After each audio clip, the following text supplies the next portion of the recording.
दोस्तों, आज इस वीडियो में जो चैप्टर कवर करने वाले हैं उस चैप्टर का नाम है पॉपुलेशन, जनसंख्या। ये इंडिया के कॉन्टेक्स्ट में हम पढ़ने वाले हैं और ये आरएस के मेंस के सिलेबस में बहुत इंपॉर्टेंट चैप्टर है। लगभग हर साल इससे एक प्रश्न मेंस में आ रहा है। तो हम देख रहे हैं कि हम इस चैप्टर में 7 टॉपिक कवर करेंगे। जैसे हम करेंगे इसका इंट्रोडक्शन, परिचय कि भारत की जनसंख्या कितनी है, ठीक है, वर्ल्ड के साथ इसका कंपैरिजन करेंगे। हमारे आर्थिक विकास की जो दर है धीमी, उसके पीछे भी इसकी यही कारण है, जनसंख्या। और फिर देखेंगे कि भारत की जनसंख्या क्या विस्फोटक स्थिति तक पहुंच गई है। सेकंड टॉपिक में हम देखेंगे इसका डिस्ट्रीब्यूशन, वितरण किस तरह से, जनसंख्या क्या देश में एक समान रूप से फैली हुई है। तो एक तो हम देखेंगे वितरण कैसा है, फिर कुछ एग्जाम्पल से समझेंगे, एग्जाम्पल में डेटा भी लेंगे और प्लेस भी लेंगे, जगह के नाम से भी पहचानेंगे। फिर ये जो वितरण है, ये जैसा भी है, उस वितरण को नियंत्रित करने वाले कारक कौन कौन से हैं, कौन से फैक्टर्स जो हैं इसको अफेक्ट करते हैं, कंट्रोल करते हैं। फिर हम इसका डिस्ट्रीब्यूशन देखेंगे कि भाई जनसंख्या जो है किन स्थानों पर ज़्यादा है, कम है और मीडियम है। फिर अगला टॉपिक जो हम देखेंगे वो देखेंगे जनसंख्या घनत्व का, पॉपुलेशन डेंसिटी का। इसमें पहले हम इसका इंट्रोडक्शन समझेंगे, परिचय कि पॉपुलेशन डेंसिटी कैसे निकाली जाती है, कितनी है। फिर हम देखेंगे कुछ राज्य जिनका जनसंख्या घनत्व अधिकतम है और न्यूनतम है।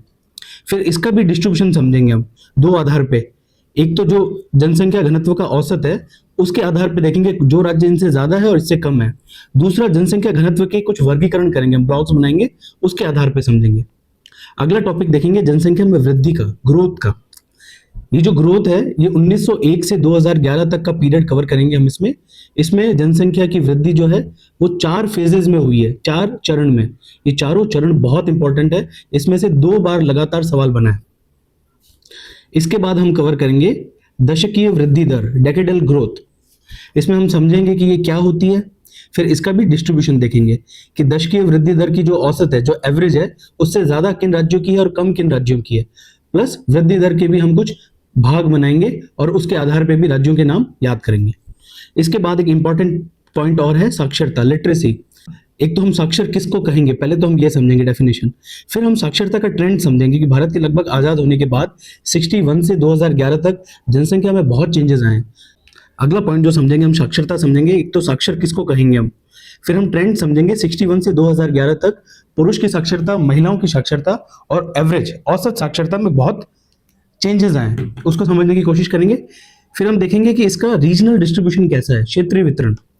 फिर एक कंपैरिजन करेंगे पुरुष और महिलाओं के, मेल वर्सेस फीमेल लिटरेसी के बीच में। फिर इसका भी वितरण समझेंगे हम इसके एवरेज के आधार पे।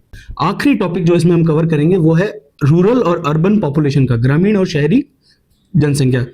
इसका भी इंट्रोडक्शन देखेंगे। फिर हम इसमें भी देखेंगे अधिकतम और न्यूनतम, ज्यादा शहरी आबादी कहाँ है, ज्यादा ग्रामीण आबादी कहाँ है, कम शहरी आबादी कहाँ है और कम ग्रामीण आबादी कहाँ है। तो आइए शुरू करते हैं चैप्टर को।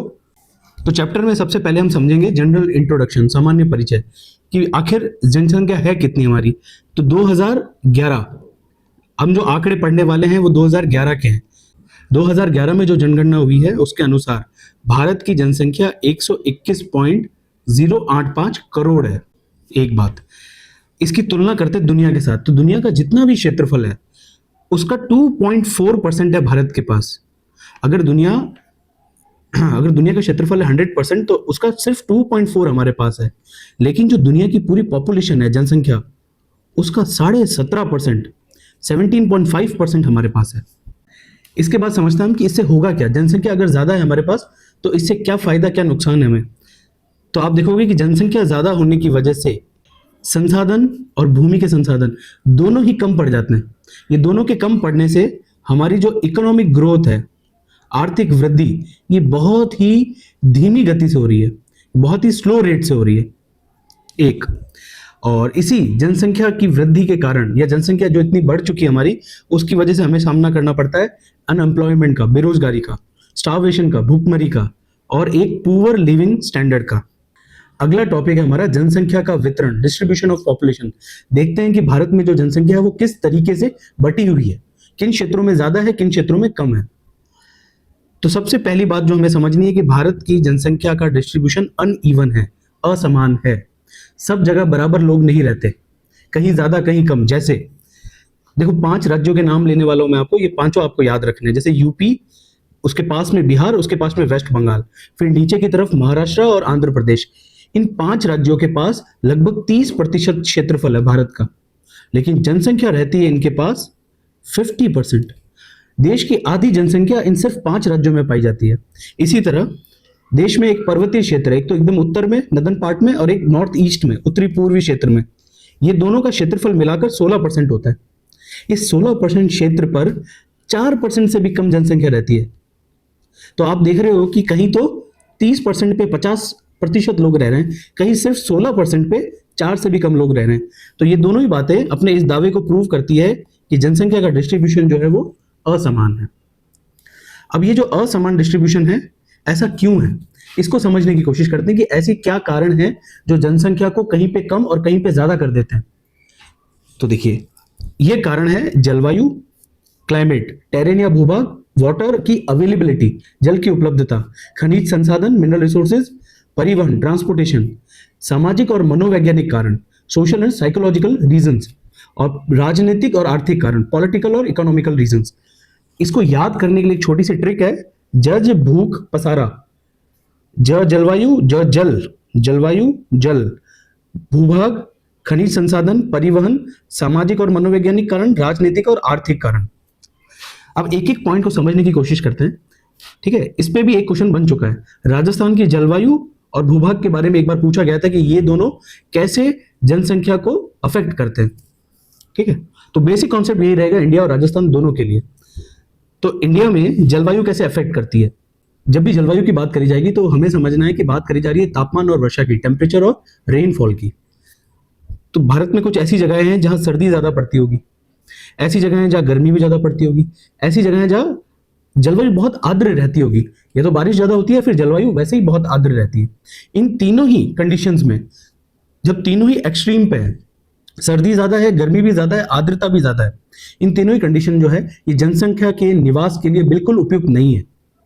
इन तीनों ही कंडीशन पे लोग कम से कम रहते हैं, और इसका एग्जाम्पल है हमारे पास। जैसे सर्दी जहां ज्यादा पड़ती है वो सारा हिमालय वाला रीजन है, हिमालय का भी सारा पर्वतीय क्षेत्र है। गर्मी जहां ज्यादा पड़ती है वो राजस्थान का शुष्क मरुस्थलीय भाग है, ठीक है। और इसके साथ ही जो ज्यादा आर्द्र कंडीशंस जहां पाई जाती है वो है तराई क्षेत्र, जो नेपाल के साथ हमारा यूपी बिहार का बॉर्डर लगता है, वहां एक तराई क्षेत्र है। ज्यादा आर्द्रता की वजह से वहां की जो जलवायु है वो अनहेल्दी हो जाती है, अस्वास्थ्यकर हो जाती है, तो वहां भी कम आबादी पाई जाती है। ये हो गए इसके एग्जांपल्स। अगला पॉइंट है भूभाग, टेरेन का। जितना टेरेन या भूभाग कॉम्प्लेक्स होगा, जितनी स्थलाकृति जटिल होगी, उतनी ही जनसंख्या वहां कम पाई जाएगी।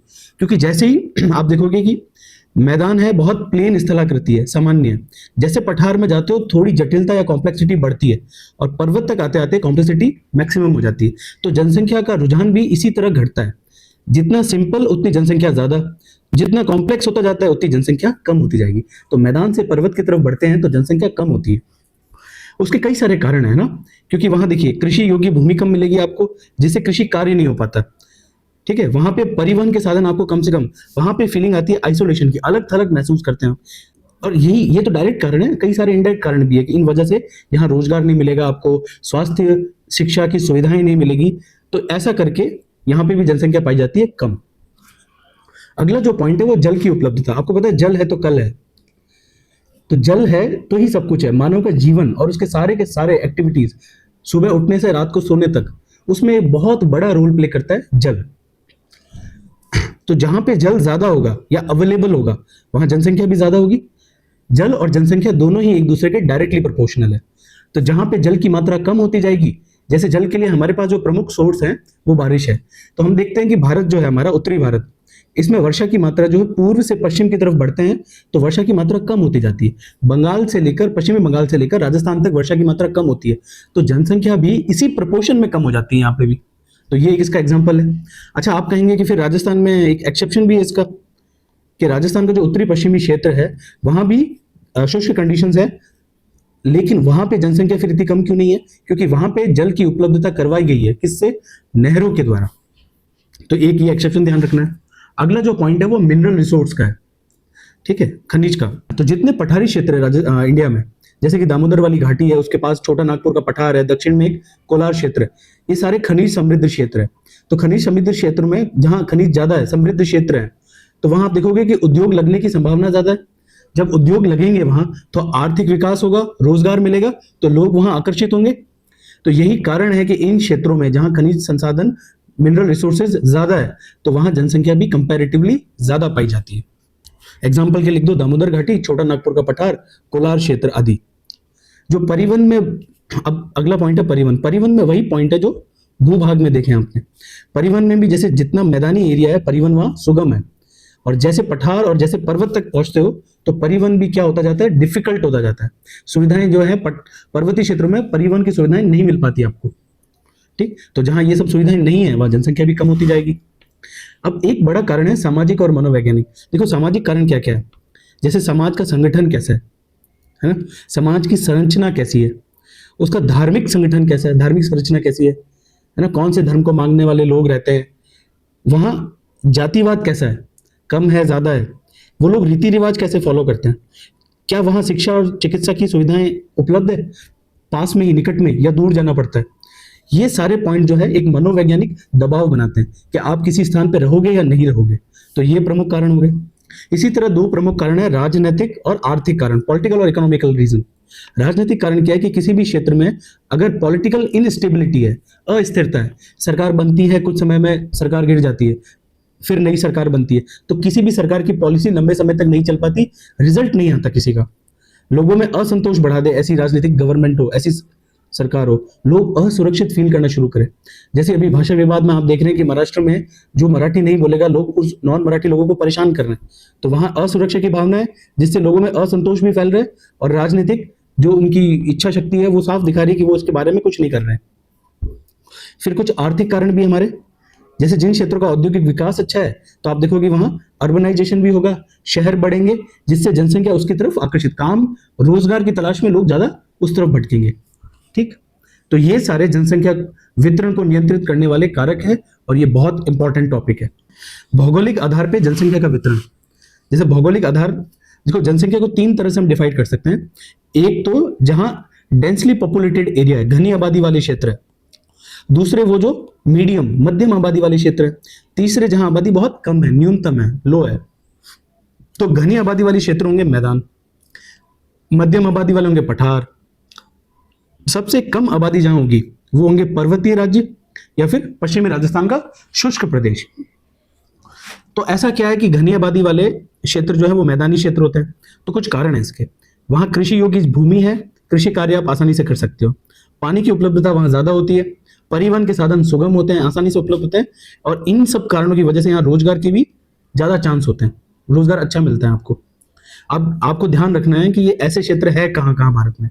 तो हम मैदानी भागों की बात कर रहे हैं तो दो ही मैदान है भारत में, एक तो उत्तर का विशाल मैदान और एक दक्षिण का तटवर्ती मैदान, कोस्टल प्लेन्स और नदर्न प्लेन्स। तो नदर्न प्लेन्स में जो राज्य हैं वो है पंजाब, हरियाणा, यूपी, बिहार, वेस्ट बंगाल, और राजस्थान का उत्तर पूर्वी भाग, ठीक है, वो भी इस मैदान में शामिल है। इसके अलावा जो दक्षिणी राजस्थान, दक्षिणी भारत में तटवर्ती मैदान है, कोस्टल प्लेन्स है, वो भी इसमें शामिल है। ये घनी आबादी वाले क्षेत्र हैं भारत की। इसी तरह हम देखेंगे भारत की मध्य आबादी, तो मध्यम आबादी मिलती है आपको पठारी क्षेत्रों में। कारण आपने पहले भी सुना है इसका, कि कारण है वहां खनिज संसाधन ज्यादा है, जिससे उद्योगों का विकास हो रखा है, जिससे आर्थिक वृद्धि हुई है और रोजगार बढ़ गया और जनसंख्या बढ़ गई है। ये क्षेत्र कहां मिलेंगे, तो ज्यादातर पठारी क्षेत्रों में, जैसे राजस्थान का दक्षिणी पूर्वी क्षेत्र, हाड़ौती का पठार जहां पे आपको मिलेगा। फिर इससे ही जुड़ा मध्य प्रदेश, गुजरात, नीचे महाराष्ट्र, कर्नाटक, आंध्र प्रदेश, उड़ीसा, छत्तीसगढ़ और झारखंड। ये पूरा क्षेत्र है मध्य आबादी का क्षेत्र। अब सबसे कम आबादी आपको कहां मिलेगी, तो दो जगहों पे मिलेगी। वो मिलेगी आपको पर्वतीय क्षेत्र, जो कि है एकदम इंडिया के नॉर्थ में और नॉर्थ ईस्ट में। दूसरा मिलेगी एकदम पश्चिम में, पश्चिमी राजस्थानी प्रदेश में। ठीक, तो ये है जनसंख्या का घनत्व। देखिए अगला टॉपिक है जनसंख्या का घनत्व, पॉपुलेशन डेंसिटी। 2011 की जनगणना के अनुसार भारत का औसत जनसंख्या घनत्व है 382 व्यक्ति प्रति वर्ग किलोमीटर, 382 पर्सन पर स्क्वायर किलोमीटर। यानी भारत के एक वर्ग किलोमीटर क्षेत्र में 382 लोग रहते हैं औसतन, एवरेज। अब देखते हैं, ये तो एवरेज बात होगी कि भाई एवरेज इतने लोग रहेंगे, लेकिन हमको पता है कि जनसंख्या का जो डिस्ट्रीब्यूशन है वो असमान है, अनइवन है, यानी कहीं ज्यादा लोग भी रहते हैं, कहीं कम। तो हम देखते हैं सबसे ज्यादा लोग कहाँ रहते हैं और सबसे कम। तो सबसे ज्यादा लोग जिस राज्य में रहते हैं वो राज्य है बिहार, माफ करना, सबसे ज्यादा लोग नहीं, सबसे ज्यादा जनसंख्या घनत्व, पॉपुलेशन डेंसिटी, बिहार राज्यों में तो है बिहार, और केंद्र शासित प्रदेशों में है दिल्ली। कितनी है यहाँ? तो बिहार का जनसंख्या घनत्व है 1106 व्यक्ति प्रति वर्ग किलोमीटर, और यही दिल्ली का है 11,320 व्यक्ति प्रति वर्ग किलोमीटर। इसी प्रकार सबसे कम मिनिमम जो राज्य है वो है अरुणाचल प्रदेश। अरुणाचल प्रदेश में 1 वर्ग किलोमीटर में सिर्फ 17 लोग रहते हैं, और केंद्र शासित प्रदेश में है अंडमान निकोबार। अंडमान निकोबार के 1 वर्ग किलोमीटर में सिर्फ 46 लोग रहते हैं। यह है जनसंख्या घनत्व का परिचय। अब जनसंख्या घनत्व को औसत के आधार पर हम बांट सकते हैं। कैसे कि इंडिया का औसत है 382, तो ऐसे राज्य जिनमें 382 से ज्यादा लोग रहते हैं, एक तो ये कैटेगरी हो गई जहां औसत से ज्यादा जनसंख्या घनत्व है। दूसरी कैटेगरी वो हो गई जिसमें औसत से कम जनसंख्या घनत्व है। तो हम दोनों में से एक कैटेगरी के राज्य याद रखेंगे, दूसरे जो बाकी बच गए वो सारे राज्य। तो औसत से ज्यादा जिसकी 382 से ज्यादा जनसंख्या घनत्व है, उन राज्यों की बात करते हैं। तो वो राज्य कौन कौन से देखिए, वो राज्य मैदानी राज्य लगभग, जैसे कि पंजाब, हरियाणा, यूपी, बिहार, झारखंड, वेस्ट बंगाल, और पूर्वोत्तर राज्यों में से है असम। दक्षिण में 3 राज्य, गोवा, केरल, तमिलनाडु, बस। अब इसके अलावा कुछ यूटी है, जैसे यहां एक है चंडीगढ़, चंडीगढ़ के बाद यहाँ है दिल्ली, दमन दीव, दादर नगर हवेली, पुदुचेरी और लक्षद्वीप। सिर्फ एक अंडमान निकोबार जो है उसका जनसंख्या घनत्व औसत से ज्यादा नहीं है। बाकी सारे की सारी यूटी है, चंडीगढ़, दिल्ली, दमन दीव, दादर नगर हवेली, पुदुचेरी और लक्षद्वीप। अब इन राज्यों के अलावा जो भी राज्य बच गए हैं वो सब किस कैटेगरी में आ जाएंगे? जिनका एरिया, मतलब वो सारा एरिया जो एवरेज डेंसिटी 382 से कम है। एक वर्गीकरण और समझना है हमको जनसंख्या घनत्व के आधार पे। क्लासिफिकेशन है वो है, हमने देखो अलग अलग कैटेगरी बना दी। हमने बना 900 से ज्यादा जिसका जनसंख्या घनत्व है वो राज्य, फिर 600 से 900, 300 से 600, 100 से 300 और 100 से कम वाले राज्य। तो हम सबसे पहले देखते हैं 900 से ज्यादा कौन कौन से राज्य हैं। तो 900 से ज्यादा में सिर्फ 2 ही स्टेट है, एक तो है बिहार और एक बिहार का पड़ोसी वेस्ट बंगाल। लेकिन यूनियन टेरिटरी, केंद्र शासित प्रदेश बहुत सारे हैं। केंद्र शासित प्रदेशों में 2 छोड़ दो आप, एक तो दादर नागर हवेली और एक अंडमान निकोबार। बाकी सारे के सारे यूटी इसमें है, जैसे कि दिल्ली है इसमें, चंडीगढ़ है इसमें, ठीक है, दमन दीव है इसमें, पुदुचेरी है इसमें और लक्षद्वीप है इसमें। तो कौन से 2 यूटी नहीं है? दादर नगर हवेली और अंडमान निकोबार। बाकी सारे यूटी है। स्टेट सिर्फ 2 ही है, बिहार और वेस्ट बंगाल। इनका जनसंख्या घनत्व 900 से ज्यादा है। इसके बाद चलते हैं दूसरी कैटेगरी की तरफ। यह है 600 से 900 जनसंख्या घनत्व, जिसमें इसको हम कहते हैं high populated area, highly populated area. इसमें भी स्टेट सिर्फ 2 ही है, ऊपर से तो है एक यूपी और सदर्न स्टेट एक केरला, और यूटी भी है इसमें एक, वो है दादर नगर हवेली। जैसा कि हमको पता है कि अंडमान निकोबार की डेंसिटी जो है, अंडमान निकोबार की पॉपुलेशन ही बहुत कम है, ठीक है, और डेंसिटी भी हमने देखी थी 46 है। तो क्लियरली अंडमान निकोबार इस कैटेगरी में आएगा, 100 से कम वाली में। तो अब लगभग सारे यूटी हो गए, एक यूटी बचा अंडमान निकोबार, वो यहाँ आ जाएगा। अब दूसरे स्टेट्स देखते हैं। अब हम वो स्टेट्स देखते हैं जिनकी डेंसिटी 300 से 600 के बीच में है। तो ऐसे स्टेट्स कौन कौन से देखिए, एक ऊपर है पंजाब और हरियाणा, ठीक। अब चलते हैं नॉर्थ ईस्ट में। तो नॉर्थ ईस्ट में 2 है, एक तो असम और एक त्रिपुरा। अब चलते हैं मध्य भारत की तरफ। तो यहां आपको मिलेगा, एक पूर्वी भारत की तरफ सॉरी, ईस्टर्न में मिलेगा आपको झारखंड। अब चलते हैं वेस्टर्न साइड में। तो वेस्टर्न साइड में गुजरात, इसके साथ महाराष्ट्र, आंध्र प्रदेश, और महाराष्ट्र के नीचे कर्नाटक, गोवा, और लास्ट में तमिलनाडु। केरल आपने पहले ले लिया। अब ये देखो पूरा का पूरा साउथ इंडिया आ गया है। ये केरल नहीं है, केरल हमने पहले ले लिया। तो ऊपर से सिर्फ 2 ही राज्य है, पंजाब हरियाणा। नॉर्थ ईस्ट में भी 2 ही राज्य है, असम त्रिपुरा। सेंटर या ईस्टर्न साइड में एक राज्य है झारखंड, और पूरा का पूरा साउथ इंडिया, गुजरात, महाराष्ट्र, आंध्र प्रदेश, कर्नाटक, गोवा, तमिलनाडु। अब एक कैटेगरी बचती है 100 से 300 वाली। अब 100 से 300 वाली में बहुत सारे स्टेट है। सबसे ऊपर आप अपन चलते हैं तो 3 स्टेट है, जेके, जम्मू कश्मीर, हिमाचल प्रदेश और उत्तराखंड। थोड़ा नीचे आते हैं तो राजस्थान, मध्य प्रदेश, मध्य प्रदेश का एक भाग रह चुका है, छत्तीसगढ़, और उसके पास एक स्टेट है उड़ीसा। नॉर्थ ईस्ट के 3 स्टेट्स इसमें, एक तो है नागालैंड, नागालैंड के जस्ट नीचे मणिपुर, ठीक है, और एक नॉर्थ ईस्ट का स्टेट है थोड़ा दूर, मेघालय। लास्ट जो डिस्ट्रीब्यूशन है वो है 100 से कम कहाँ रह रही है। तो 100 से कम, एक तो यूनियन टेरिटरी अंडमान निकोबार, ठीक है।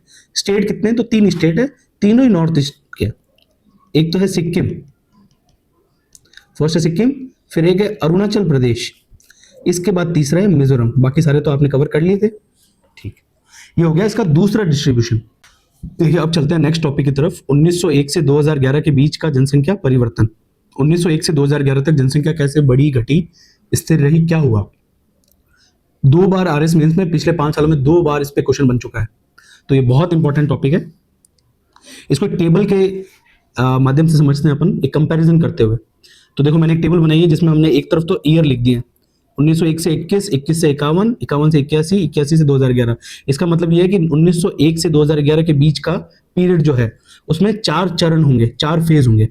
हर फेज का अपना महत्व है। जैसे कि जो 1901 से 21 का भाग है, इसको हम कहते हैं स्लो ग्रोथ रेट का पीरियड, धीमी विकास दर। 1921 से 51 को कहते हैं हम स्थिर विकास की अवधि, है ना, स्टडी ग्रोथ रेट थी इस समय। 51 से 81 तक थी रैपिड ग्रोथ, तीव्र विकास। और 81 से 2011 तक वापस जो ग्रोथ रेट है उसमें डिक्लाइन आए, घटती वृद्धि दर है। तो अब इसी टेबल में वर्ष के बाद है दर, रेट, फिर है पॉपुलेशन, फिर इनकी बर्थ रेट, जन्म दर, मृत्यु दर, और जन्म दर और मृत्यु दर का डिफरेंस, प्राकृतिक वृद्धि दर, फिर कारण, फिर इनकी विशेषताएं। तो जैसे 1901 से 21 का जो पीरियड है, ठीक है, इसमें जो वृद्धि दर थी वो केवल 0.27% थी। ये परसेंट पर ईयर है, प्रति वर्ष है, यानी हर वर्ष लगभग 0.27 की ही वृद्धि होती थी। तो जो जनसंख्या 1901 में 23 करोड़ थी, वो बढ़कर 21 तक कितनी बनी, सिर्फ 25 करोड़। मामूली सी वृद्धि हुई। क्या इस समय जन्म नहीं हो रहे थे बच्चों के? नहीं, हो रहे थे। जन्म दर उच्च थी, ज्यादा थी। तो फिर क्या तकलीफ थी? तो जन्म दर ज्यादा थी तो मृत्यु दर भी ज्यादा थी। तो जन्म और मृत्यु दर ज्यादा होने की वजह से प्राकृतिक वृद्धि दर बहुत धीमी होगी। कारण क्या था ऐसा? ऐसा क्यों हुआ? तो 3 प्रमुख कारण बताए जाते हैं इस समय। एक तो इस समय बढ़ा था भीषण अकाल, ठीक है, एक बीमारियां फैलने से महामारी फैली थी इस समय, और तीसरा कहते हैं आप भोजन की कमी से, भूखमरी से। इन 3 प्रमुख कारणों की वजह से 1901 से 21 के बीच की जो वृद्धि दर है वो बहुत कम रही। क्या इस पीरियड में कोई विशेषताएं थी? बिल्कुल थी। 1921 का जो वर्ष है इसको कहते हैं ग्रेट डेमोग्राफिक डिवीजन। ये महान जनसांख्यिकीय विभाजन का वर्ष है। क्या मतलब है इसका? इसका मतलब यह है कि 1901 से 11 तक तो जनसंख्या बढ़ रही थी, लेकिन 1911 से 21 के बीच में जनसंख्या घट गई। ये घटी है 0.031% की रेट से। जनसंख्या घटने से क्या होता है कि 1921 में जनसंख्या में एक डिक्लाइन आया और 21 के बाद फिर से जनसंख्या बढ़ने लगी। तो 1921 जो है वो टर्निंग पॉइंट है जनसंख्या के वापस बढ़ने का। तो इसको हम इस हिस्ट्री में पहला ग्रेट डेमोग्राफिक डिवाइड कहते हैं। आगे चलते हैं सेकंड पीरियड की तरफ। सेकंड पीरियड की जो वृद्धि दर थी वो थोड़ी बढ़ी, वो हो गई 1.45% प्रति वर्ष, पर ईयर। और जनसंख्या जो थी वो 25 करोड़ से अब हो गई 36 करोड़, 36 करोड़। जन्म दर इस समय भी बढ़ी रही, लेकिन जो मृत्यु दर पिछली बार बढ़ी हुई थी उसमें इस बार क्या आ गई? कमी, वो डिक्रीज हुई, उसमें कमी आई। कारण क्या हुआ इसका? इसका कारण ये हुआ कि जो ये भीषण अकाल, महामारी और भूखमरी थी, इस दशक में उन पे क्या कर दिया गया? नियंत्रण, कंट्रोल लाया गया।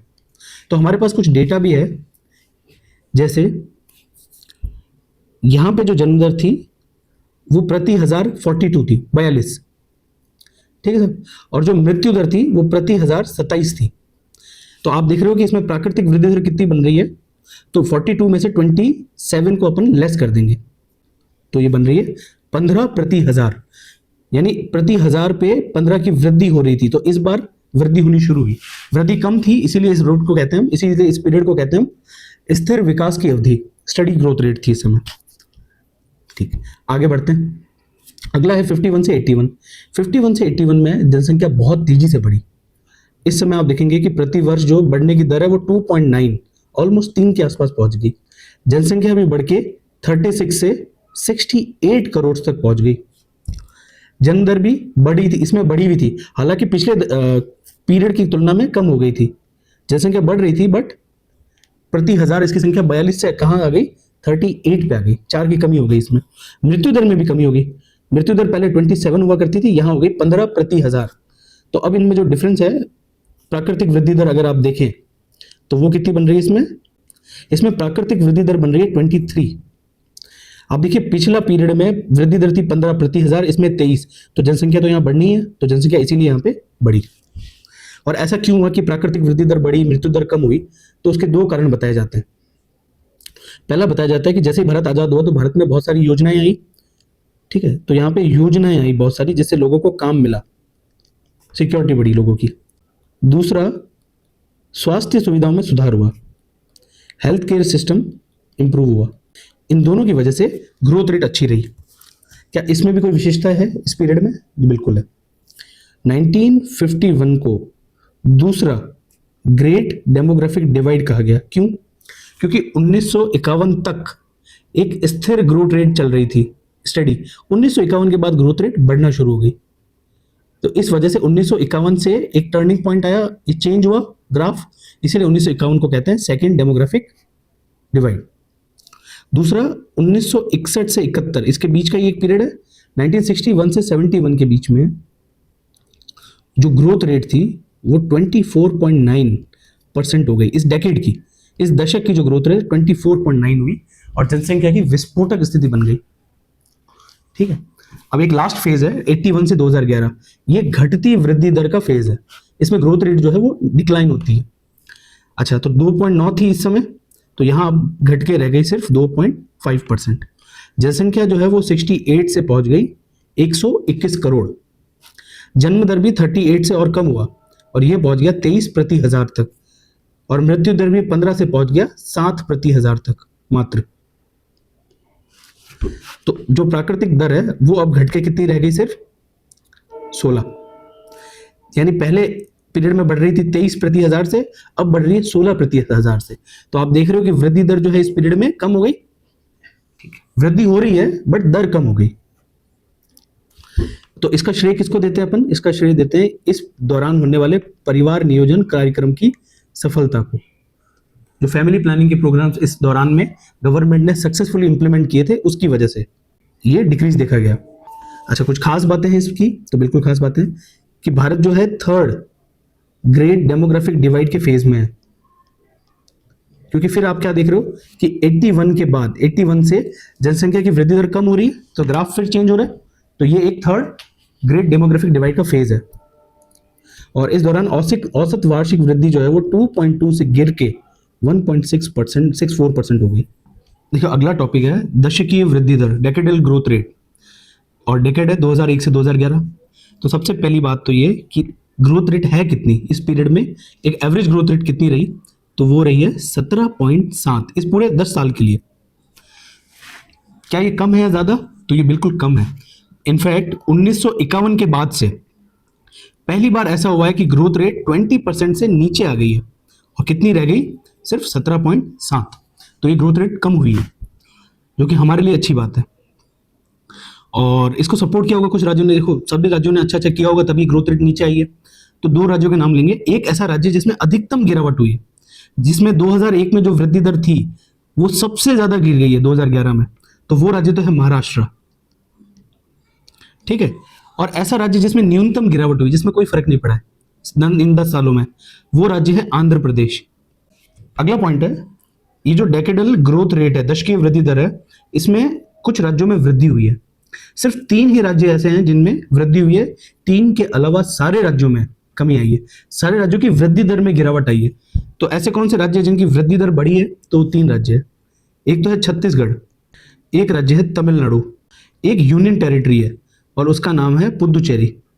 छत्तीसगढ़, तमिलनाडु, पुदुचेरी, सिर्फ 3 राज्य ऐसे हैं जिनकी वृद्धि दर पिछले 10 सालों में बढ़ी है।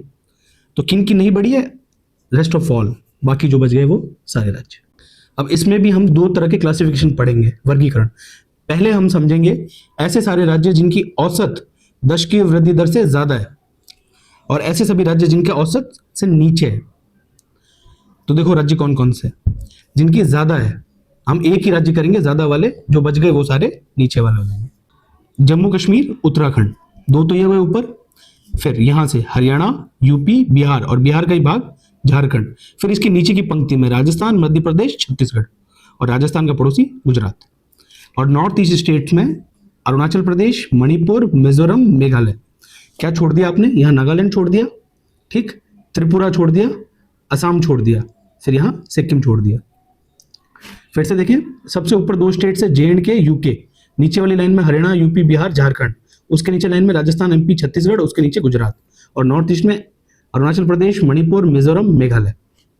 इसके अलावा कुछ यूटी है, हाँ बिल्कुल है, हरियाणा में है दिल्ली, गुजरात के दोनों दादर नागर हवेली, दमन दीव और दादर नागर हवेली, और एक पुदुचेरी।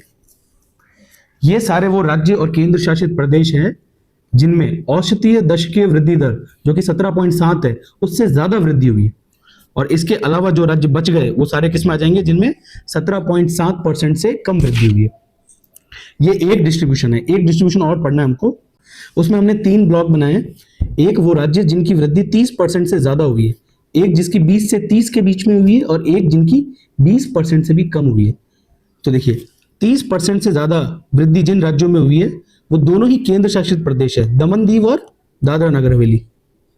बस बहुत आसान है, इसमें तो सिर्फ 2 ही चीजें याद रखनी है आपको, दोनों ही गुजरात में है, दमन दीव और दादरा नगर हवेली। 30% से ज्यादा ग्रोथ हुई है। अब बात करते हैं 20% से 30% के बीच में कौन है।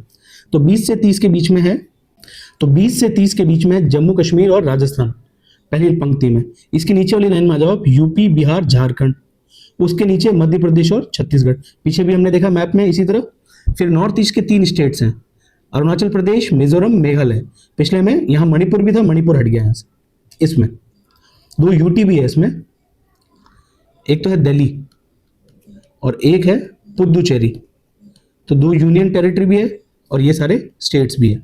अब जो बच गए वो सारे हैं 20% से कम। तो बस ये 2 लिस्ट याद रख लेना, 30% से ज्यादा में 2 यूटी है, दमन दीव दादरा नगर हवेली, 20 से 30% में 2 यूटी है, दिल्ली और पुदुचेरी, और कुछ राज्य है। फर्स्ट लाइन में J&K राजस्थान, सेकंड में यूपी बिहार झारखंड, MP छत्तीसगढ़, अरुणाचल प्रदेश मिजोरम मेघालय। देखिए अगला इंपॉर्टेंट टॉपिक है साक्षरता, लिटरेसी। ठीक है, तो सबसे पहले लिटरेसी डिफाइन कैसे करें, किसको हम साक्षर कहेंगे। तो उम्र होनी चाहिए 7 साल कम से कम, और पढ़ना लिखना आना चाहिए। 7 साल की उम्र से ज्यादा उम्र हो, पढ़ना लिखना आता हो, उन सबको हम किस में डाल देंगे, साक्षर में, कि भाई वो लिटरेट है, पहली बात। दूसरी बात, अब समझते हैं साक्षरता का ट्रेंड कैसा है। भारत के आजाद होने से लेकर अब तक साक्षरता में क्या क्या परिवर्तन आए। तो हम 61 का डेटा कंपेयर करते हैं 2011 से, लेटेस्ट वाली से। देखिए 1961 में पुरुषों की साक्षरता हुआ करती थी 40.40%। ठीक है सर। फीमेल की लिटरेसी रेट थी 15.35%, और इनका जो एवरेज है वो है 28.30%। ठीक है, आप चाहें तो ये पॉइंट का परसेंटेज याद नहीं रखना क्योंकि 61 का डेटा है, ऐसे याद रखना 40, 15 और 28। अब इनमें डिफरेंस क्या आया, देखो 2011 तक आते आते पुरुषों की जो जनसंख्या है ये लगभग 2 गुना बढ़ी है, और कितनी हो गई 80.9। इसमें आपको पूरा परसेंटेज याद रखना है। महिलाओं की साक्षरता में वृद्धि 4 गुना हो गई। 4 गुना मतलब 15.35 से बढ़ के महिलाओं की साक्षरता हो गई है 64.64। ओवरऑल जो वृद्धि हुई है, अब जो हमारा एवरेज है वो लगभग 73% है, और ये वृद्धि कितनी हुई है, ये वृद्धि हुई है 3 गुना। तो 61 से 2011 में हमारे देश ने काफी तरक्की करी है। ओवरऑल एवरेज पुरुष महिला मिलाकर तरक्की हमने 3 गुना करी है, और सिर्फ महिलाओं ने साक्षरता में 4 गुना तरक्की करी है, पुरुषों की तरक्की 2 गुना हुई। तो महिलाओं ने इतनी जो तरक्की करी है, ऐसा क्यों संभव हो पाया है, क्योंकि महिलाओं की स्थिति पहले बहुत पिछड़ी हुई थी, फिर थोड़ी सुधार आया है। तो पता करते हैं कि ऐसा क्या हुआ है। तो महिलाओं की साक्षरता में वृद्धि के क्या कारण है, तो 1-2 कारण है जिसको हम यहाँ मेंशन करेंगे। जैसे एक तो सोशल अवेयरनेस है। देखिए एक कारण है सामाजिक जागरूकता, सोशल अवेयरनेस, लोग अब अवेयर होने लगे। ठीक है। दूसरा कारण सरकारी प्रोत्साहन, गवर्नमेंट टाइम टाइम पे जो योजनाएं चलाती है, इंसेंटिव्स देती है, मोटिवेट करती है, तो सरकारी प्रोत्साहन। तीसरा पॉइंट थोड़ा सा अलग है, ये पॉइंट है लैक ऑफ जेंडर डाइवर्सिफिकेशन। इसका क्या मतलब है, इसका ये मतलब है कि आप जिधर भी जिस भी फील्ड में आप जाते हैं तो वहां आप देख रहे हैं मेल ही मेल है, फीमेल नहीं है, एक ही जेंडर आपको दिखेगा, डाइवर्सिफिकेशन नहीं दिखेगा आपको। ठीक है, तो ये कमी, इसकी भी कमी महसूस हो रही थी। देखो दोनों के अपने अपने गुण हैं, पुरुषों के और महिलाओं के, और दोनों की जरूरत है। सिर्फ पुरुष ये दुनिया नहीं चला सकते और सिर्फ महिलाएं ये दुनिया नहीं चला सकती, तो दोनों की अपनी अपनी जगह, अपनी स्ट्रेंथ है, अपनी वीकनेसेस हैं।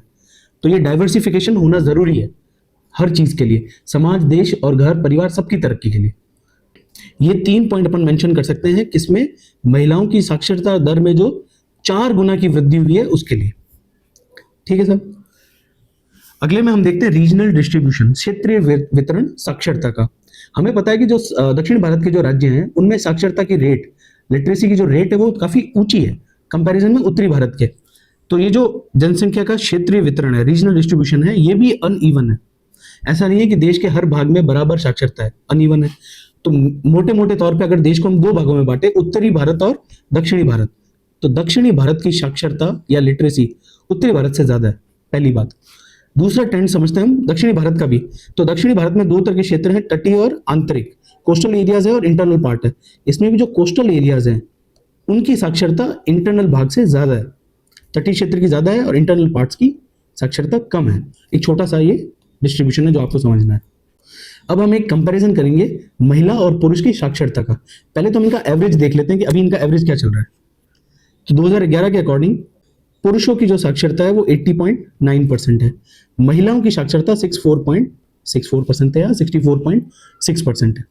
अच्छा, अब हम देखते हैं कि सबसे ज्यादा साक्षर कौन से राज्य के पुरुष है। तो वो है केरल राज्य के पुरुष। केरल में पुरुषों की साक्षरता बढ़ के 96.1% हो गई है। और मजे की बात है कि महिलाओं की साक्षरता भी इसी राज्य में सर्वाधिक है, और वो भी कम नहीं है, वो 92.1% हो गई है। ये 96.1 है और ये 92.1 है। ये तो राज्य की बात हो गई। यूनियन टेरिटरी की बात करते हैं तो यूनियन टेरिटरी में दोनों ही पुरुष और महिलाएं लक्षद्वीप में सबसे ज्यादा साक्षर है। तो पुरुष जो है वो लक्षद्वीप में उनकी साक्षरता का प्रतिशत 95.5 है, जो कि थोड़ा ही कम है। लेकिन महिलाओं को थोड़ा 4% के आसपास कम है। महिलाएं जो है वो 88.2% पे है। इसी प्रकार सबसे कम साक्षर की अगर बात करें तो इनमें भी राज्य दोनों में कॉमन है। सबसे कम बिहार राज्य के पुरुष और महिलाएं साक्षर है, और अगर अपन बात करें यूटी की तो दादर नगर हवेली है। तो देखें बिहार में कितने पुरुष साक्षर हैं। सिर्फ बिहार में पुरुषों की जो साक्षरता है वो राष्ट्रीय एवरेज से थोड़ी सी कम है। राष्ट्र का एवरेज है 73%, यह है 71.2%। और दादरा नगर हवेली में पुरुषों की जनसंख्या कम है, यूटी के हिसाब से तो कम है लेकिन यू ठीक है, वो है 85.17%। महिलाओं की स्थिति देखते हैं तो बिहार में महिलाओं ने जैसे तैसे 50% क्रॉस किए हैं, 51.5%, 51.5%। पहली बात। दूसरी बात, दादर नगर हवेली में महिलाओं का परसेंटेज जो कि यूटी में सबसे कम है, वो महिलाओं के ही एवरेज 64.6 से थोड़ा सा कम है, 64.3 है। तो ये कंपैरिजन है महिलाओं और पुरुषों की साक्षरता की स्थिति में। एक छोटा सा डेटा और देखेंगे अपन, मेल और फीमेल लिटरेसी के बीच का डिफरेंस। सबसे ज्यादा एक ही राज्य की अगर बात करें, एक ही राज्य के पुरुष और महिलाओं में सर्वाधिक साक्षरता का अंतर कौन से राज्य में? हाँ, तो वो आप ही के राज्य में है, राजस्थान में। और ये अंतर है लगभग 27% का। यहाँ के जो पुरुष है वो लगभग 79.19 और महिलाएं जो है वो 52.12% लिटरेट है। और ये जो दोनों का बीच का डिफरेंस है 27% का डिफरेंस है। इसी प्रकार महिलाओं और पुरुषों की साक्षरता में सबसे कम डिफरेंस मेघालय राज्य का है। मेघालय राज्य का ये परसेंट लगभग 3.39% है। आप इसको 3.4 भी याद रख सकते हो। यहाँ पे पुरुष और महिलाओं की साक्षरता में ज़्यादा अंतर नहीं है। ये 77.17 पुरुषों की है और 73.78 महिलाओं की है, और अंतर है लगभग 3.4 का। तो ये यहाँ खत्म होता है साक्षरता का ट्रेंड। अब एक लास्ट टॉपिक बचता है ग्रामीण और शहरी जनसंख्या का, उसको कवर कर लेते हैं, फिर ये चैप्टर हो गया आपका खत्म। तो ग्रामीण और शहरी जनसंख्या में एक ईयर हमको स्टार्टिंग में याद रखना है, वो है 1931। इसको कहते हैं ग्रामीण शहरी जनसंख्या में जनसांख्यिकीय विभाजन वर्ष, डेमोग्राफिक डिवाइडिंग ईयर। कैसे? 1931 तक शहरों की जनसंख्या जो है, मतलब नगरीय जनसंख्या, वो ग्रोथ रेट के बराबर थी, तो इतना उसमें फर्क पता नहीं चल रहा था। लेकिन 1931 के बाद जो ये पहले ऐसे चल रही थी फ्लैट, ये इसमें वृद्धि देखी गई, शहरों की जनसंख्या एकदम से बढ़ी। यानी 1931 से पहले तो वो ऐसे चल रही थी, फिर वो उसमें वृद्धि दिखाई दी। तो 1931 जो है वो डेमोग्राफिक डिवाइडिंग ईयर है इसका। ठीक है, अब कुछ फैक्ट्स देखते हैं कि सबसे ज्यादा शहरों की संख्या कौन से राज्यों में है, मतलब किन स्टेट्स में सबसे ज्यादा सिटीज हैं। ठीक है, पहले हम शहरों की बात करते हैं। तो ऐसे देखो, इन राज्यों को कैसे कवर किया हमने। 2 तो राज्य है यूपी एमपी, फिर है गुजरात, महाराष्ट्र, कर्नाटक और तमिलनाडु। ठीक है, ये 6 राज्य हैं जिनमें शहरों की संख्या बहुत ज्यादा है बाकी राज्यों की तुलना में। एक तो यूपी एमपी, उत्तर प्रदेश, मध्य प्रदेश, गुजरात, महाराष्ट्र, कर्नाटक और तमिलनाडु। ये एक डेटा हो गया। अब हम बात करेंगे मैक्सिमम और मिनिमम, अधिकतम और न्यूनतम शहरी जनसंख्या की। तो अधिकतम जो मैक्सिमम शहरी जनसंख्या जो है वो कहाँ मिलेगी आपको? वो मिलेगी गोवा में और मिजोरम में। गोवा और मिजोरम ऐसे राज्य हैं जहां पे सबसे ज्यादा शहरी जनसंख्या है। इसके अलावा कुछ ऐसे यूटीज भी है, जैसे चंडीगढ़ है, दिल्ली है, दमन दीव है और लक्षद्वीप है। चंडीगढ़, उसके ठीक नीचे दिल्ली, फिर दमन दीव और उसी तरफ लक्षद्वीप। इन 4 यूटी में भी शहरी आबादी सर्वाधिक है। अगर शहरी आबादी का परसेंट पूछे आपसे कि भाई क्षेत्रफल और उसकी तुलना में कितनी जनसंख्या है, तो वो जो परसेंट है वो गोवा का सबसे ज्यादा है, फिर दिल्ली का है। एक आंकड़ा आपको और देखना है, वो है मिनिमम अर्बन पॉपुलेशन का, न्यूनतम शहरी आबादी। ये कहाँ मिलेगी भाई आपको? जहां ऐसे राज्य जहां पे शहर ही बहुत कम है, गांव ज्यादा है। तो एक तो है हिमाचल प्रदेश, फिर आपका बिहार और उड़ीसा, फिर नॉर्थ ईस्ट में है असम और मेघालय। ये तो हो गई थी शहरों की बात। अब करते हैं ग्रामीण जनसंख्या की बात। तो ग्रामीण जनसंख्या में 3 पॉइंट कवर करेंगे। एक तो करेंगे सर्वाधिक गांव, सर्वाधिक ग्रामीण जनसंख्या, और लास्ट करेंगे न्यूनतम ग्रामीण जनसंख्या। तो सबसे ज्यादा गांव कहाँ है? आपके राजस्थान में है, यूपी में है, एमपी में है, महाराष्ट्र में है, फिर इधर बिहार, पश्चिम बंगाल, उड़ीसा में। ठीक है, मैप में भी आप देखोगे तो ये बराबर साथ साथ है सारे राज्य, राजस्थान, यूपी, एमपी, बिहार, पश्चिम बंगाल, उड़ीसा और नीचे महाराष्ट्र। सबसे ज्यादा ग्रामीण जनसंख्या कहाँ है? तो ग्रामीण जनसंख्या हिमाचल प्रदेश में, क्योंकि हिमाचल प्रदेश में आपने पीछे देखा कि शहर सबसे कम है। फिर है यूपी, बिहार, उड़ीसा में। यूपी इतना बड़ा राज्य है कि इसमें शहर भी सबसे ज्यादा है और गांव भी सबसे ज्यादा है। नॉर्थ ईस्ट में असम, अरुणाचल प्रदेश और मेघालय। इसी प्रकार जो न्यूनतम जनसंख्या है ग्रामीणों की, वो स्टेट वाइज तो है हिमाचल प्रदेश में और यूटी वाइज है अंडमान निकोबार में। ये था आपका पूरा चैप्टर।